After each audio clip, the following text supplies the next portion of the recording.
자, 우리 옆에 계신 분과 이렇게 인사하겠습니다. 축복합니다. 하나님 살아계심을 보여주는 교회 됩시다.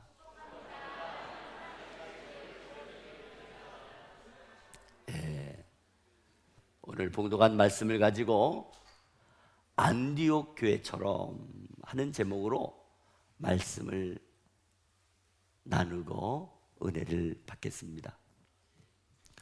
성경에 모델적인 교회가 두 교회가 있어요.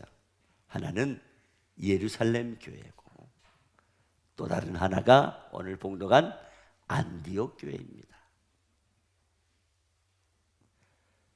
저는 목사로서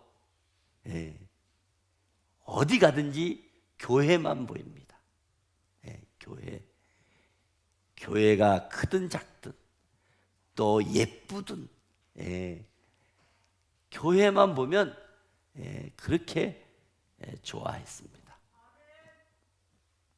한때 좀 젊었을 때는요, 주제넘게 큰 교회만 눈에 들어왔어요.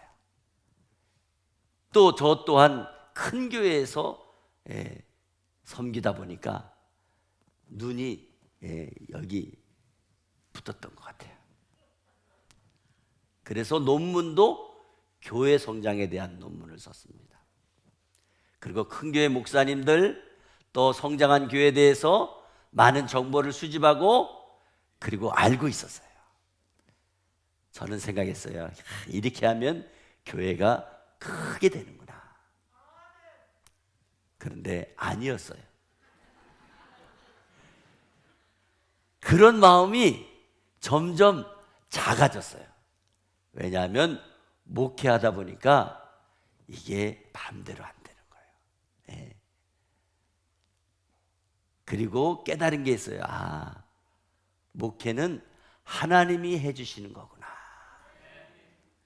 그리고 하나님께서는 건강한 교회를 원하시는구나 하는 것을 알게 됐습니다. 그래서 지교회를 생각하고 지교회를 세우게 되었습니다.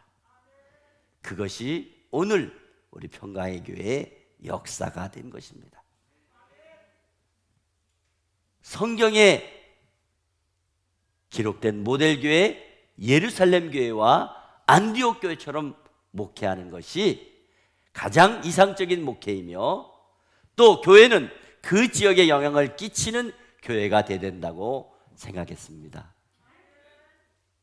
그래서 이 땅에 사는 성도들이 앞으로 누릴 천국의 삶을 교회 공동체 안에서 연습하며 공생하는 것이 바로 교회라는 것을 알게 되었습니다. 그때부터 행복한 목회자가 될 수 있었습니다. 오늘 사도행전 교회에 성령께서 역사하신 초대교회의 모델인 안디옥 교회가 어떤 교회였는가를 함께 배우고 우리 교회가 안디옥 교회처럼 되기를 간절히 바랍니다. 첫째, 안디옥 교회처럼 교회 공동체가 연합이 잘 돼야 합니다. 오늘 본문 1절 말씀에 안디옥 교회의 선지자들과 교사들이 있으니 곧 바나바와 니게르라 하는 시므온과 구레네 사람 루기오와 분봉왕 헤롯의 젖동생 마나엔과 및 사울이라. 여기 보면은 여러 사람의 이름이 나오고 있습니다. 먼저 안디옥 교회의 선지자들과 교사가 나오고 있습니다. 바나바는 구브로 사람이고 귀족 출신입니다. 또 땅을 많이 가지고 있고 또 안디옥 교회에 땅을 기증한 사람입니다. 니게르라 하는 시므온, 이 니게르는 흑인입니다. 또 구레네 사람 루기오도 흑인입니다. 이들이 한 교회에서 선지자로 교사로 봉사할 수 있었던 것으로 볼 때에 인종차별이 없었던 것입니다. 또 분봉왕 헤롯의 젖동생 마나엔이 나옵니다. 헤롯 왕 집안에 속한 사람으로 귀족입니다. 그런 귀족의 사람이 예수님을 믿고 안디옥 교회를 섬긴 것입니다. 또 마지막에 사울이라고 하는 사람이 나옵니다.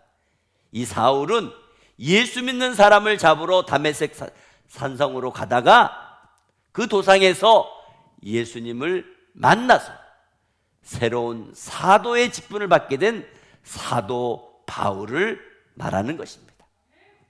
그가 사도가 되기는 했지만 아직 새로 일꾼된 자이기에 그의 이름을 맨 나중에 기록한 것으로 보입니다.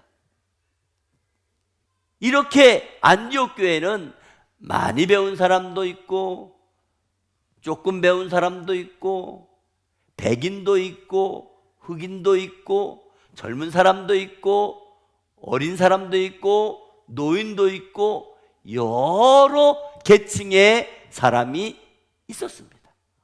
그런데 이 여러 계층의 사람들이 하나님의 사랑을, 예수님의 사랑을 실천하는 교회였다는 것을 알 수가 있습니다. 민족이 다르고 출신이 다르고 언어도 다르고 모든 것이 다 다른 사람들이 모여가지고 서로 포용할 수 있는 큰 믿음의 공동체를 이루었다는 것입니다. 지금부터 2023년 전 초대교회 상황에 이런 일이 일어났다는 것은 이거는 굉장한 일입니다. 오늘날 시대가 많이 변하고 발전되어 왔지만 아직도 보이지 않는 인종차별이 있어요. 문화와 교단과 세대의 높은 장벽이 있어요. 그런데 그것을 다 무너뜨리고 연합된 공동체가 되었다는 것입니다. 우리 평강의 교회에도 모든 성도들이, 모든 부서가, 모든 목장이 하나 되는 그런 은혜가 있기를 간절히 바랍니다. 생각하는 것도 하나.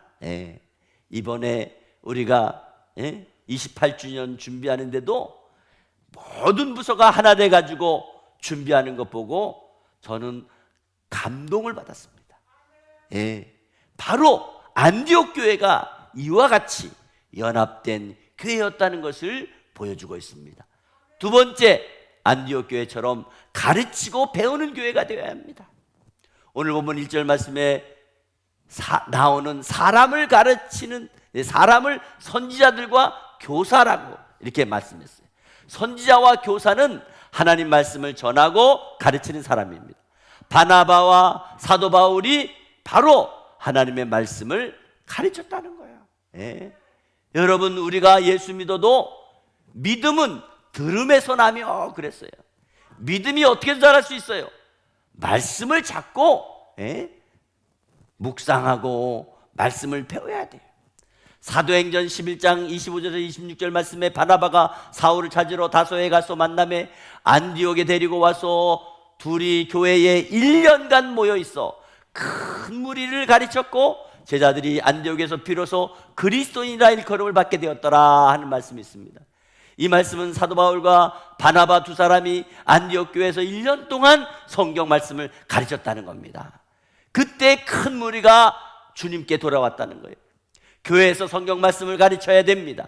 성경 말씀을 가르칠 때 배우는 사람, 그 배운 대로 삶의 현장에서 돌아가 말씀을 실천할 때에 그런 교회가 부흥이 되는 줄 믿습니다. 여러분, 오늘 교회에는요, 가르침을 받고 또 배우기 위해 힘쓰는 그런 교회가 부흥하고 성장하는 줄 믿으시기 바랍니다. 세 번째, 안디옥 교회처럼 먼저 기도의 능력을 의지하는 교회가 되어야 됩니다. 오늘 본문 2절 말씀에 주를 섬겨 금식할 때에 하는 말씀이 있습니다. 여기 섬겨라는 말씀은 봉사한다는 의미 있고 또 하나님께 예배 드린다는 의미가 있습니다. 예배를 영어로 서비스 워십이라고 하는데 말씀의 뜻은 섬긴다고 하는 그런 뜻입니다. 예배가 하나님을 섬긴다는 뜻이에요. 하나님 앞에 경배한다는 뜻이에요. 그러므로 주를 섬겨 금식했다는 말씀은 세상적인 욕망을 절제하고 깨끗한 심령으로 예배를 잘 드렸다는 말입니다. 또 3절 말씀에 이에 금식하여 기도하고라는 말씀이 있어요. 여기 안디옥 교회가 금식하며 기도했다고 하는 것은 선자들과 교사들만 한 것이 아니고 모든 성도들이 같이 기도했다는 거예요. 이것을 볼 때에 온 교회가 모여 기도하기를 힘썼다는 겁니다. 이렇게 합심하여 기도할 때 성령께서 역사하셨습니다. 성령께서 안디옥 교회에 직접 간섭하시고 주장하셔서, 본문 2절 말씀에 주를 섬겨 금식할 때에 성령이 이르시되 4절 말씀에 두 사람이 성령의 보내심을 받아 안디옥 교회는 성령의 역사가 강력하게 일어났습니다. 그래서 친히 말씀해 주셨습니다. 그 놀랍고 그 놀라운 뜻에 따라서 그들은 순종하고 바나바와 사도 바울을 선교사로 파송하게 되었던 것입니다. 기도는 하나님과 교제하는 시간이요 하나님의 은혜와 능력을 덧입는 시간입니다. 기도는 하나님의 뜻을 찾는 시간입니다. 주님의 위로와 능력을 맛보는 시간입니다. 기도하는 교회가 건강한 교회고, 기도하는 성도가 건강한 성도이고, 기도할 때 주의 능력이 나타나는 줄 믿으시기 바랍니다. 마지막으로 안디옥 교회처럼 선교의 사명을 감당하는 교회가 되어야 됩니다. 안디옥 교회는 예배하는 중에 선교하라는 성령 하나님의 말씀을 들었습니다. 기도하는 중에 사도 바울과 바나바를 선교사로 파송하라는 성령의 음성을 들었습니다. 2절 말씀에 내가 불러 시키는 일을 위하여 바나바와 사울을 따로 세우라, 하나님께서 불러 시키는 일이라는 말씀을 하신 것입니다. 하나님이 불러 시키는 일은 선교를 말하는 겁니다. 4절 말씀에 두 사람이 성령의 보내심을 받아 실루기아에 내려가 거기서 배 타고 구브로에 가서 바나바와 사도 바울 두 사람이 성령의 보내심을 받아 선교를 떠난 것입니다. 이것이 기독교 역사상 최초로 이루어진 사도 바울과 바나바의 제1차 선교 여행입니다. 선교는 하나님의 뜻이며 하나님이 가장 기뻐하시는 일임을 기억하시기 바랍니다. 안디옥 교회는 선교하는 교회였다는 것입니다.